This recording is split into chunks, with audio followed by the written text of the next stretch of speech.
مسرت صاحبہ ایک تو سب سے پہلے نون لیگ خاندان سے کب نکلے گی؟ کیونکہ اس پہ یہی ہے کہ پوری نون لیگ میں سے ایک ہی شخص اتنا سینئر ہے، ایک ہی شخص ہے جس کو تمام پارٹی کے ساتھ جس کے تعلقات ہیں، ایک ہی شخص ہے شریف فیملی میں کے اندر جو ان معاملات کو بڑے احسن طریقے سے چل سکتا ہے، وزیر اعظم شہباز شریف صاحب کی کام میں بہت مددگار ہو سکتا ہے۔ آپ کو اس پہ کسی قسم کا کوئی اعتراض تو نہیں کہ نون لیگ کسی اور کو ڈپٹی وزیر اعظم کیوں نہیں لے کے آ سکی؟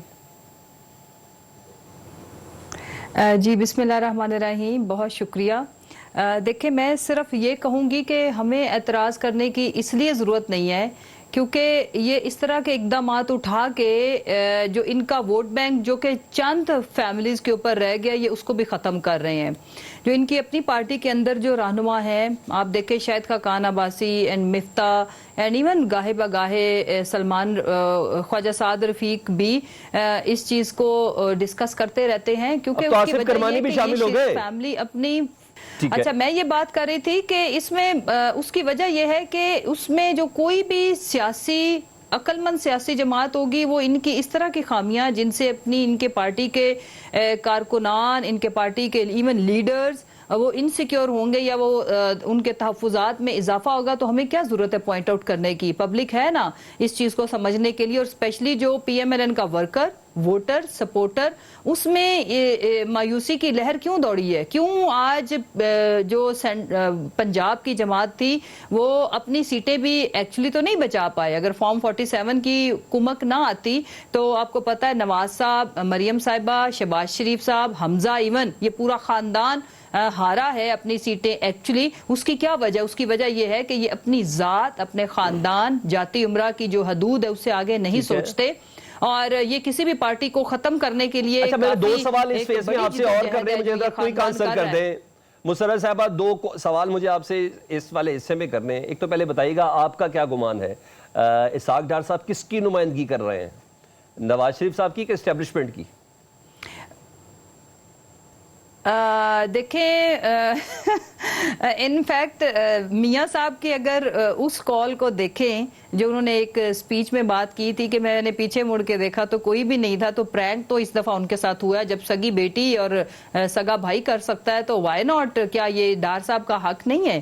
تو اس بات میں آپ جو بھی آپ کو مطلب نکالنا ہے نکالیں۔ اچھا مجھے ایسا لگتا ہے یہ جو بھی مذاکرات اور مفاہمت کی جو لہر چل رہی ہے نا عرفان صدیقی صاحب کی شکل میں اور رانا ثناء اللہ صاحب کی شکل میں، اس لہر میں بہت بڑا کردار ہوگا اسحاق ڈار صاحب کا، تبھی ادھر سعودی عرب میں اور ادھر نوٹیفیکیشن کیبنٹ کمیٹی سے آ گیا۔ دیکھیں میرا یہ ماننا ہے کہ دیکھیں جہاں تک پی ایم ایل این ہے تو پی ایم ایل این کے اندر یہ جو سازشی کلچر اور ایک دوسرے سے آگے بڑھنا، لیٹ ڈاؤن کرنا، یہ تھوڑا سا اس خاندان نے خود اس کو پروموٹ کیا۔ تو میں زیادہ ان کی انٹرنل معاملات پہ کامنٹ نہیں کرنا چاہتی ہوں۔ جو ان کی پبلک پرسیپشن ہے وہ بہرحال یہی ہے جو اس وقت ہوا کہ نواز شریف صاحب کو لایا کیوں گیا، جو وہ خود بھی پوچھتے پھر رہے ہیں، اور جو کچھ لوگ جو وابستہ تھے پی ایم ایل این کے ساتھ یہ ان کا بھی بہت بڑا کنسرن ہے۔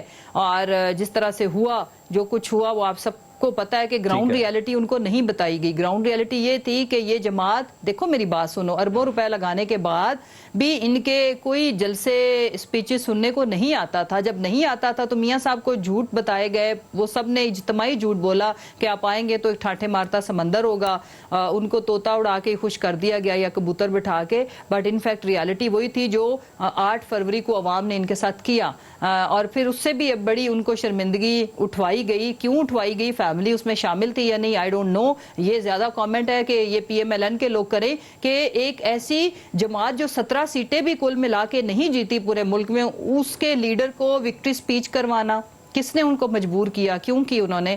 اور پھر آپ نے سنا اور دیکھا کہ وہ کافی دنوں تک ڈپریشن میں رہے، اور یہ ڈپریشن میڈیا نے آپ سب لوگوں نے رپورٹ کیا کہ وہ آپ کو ایسا لگ رہا ہے کہ نون لیگ کی کچھ مجبوریاں ہیں؟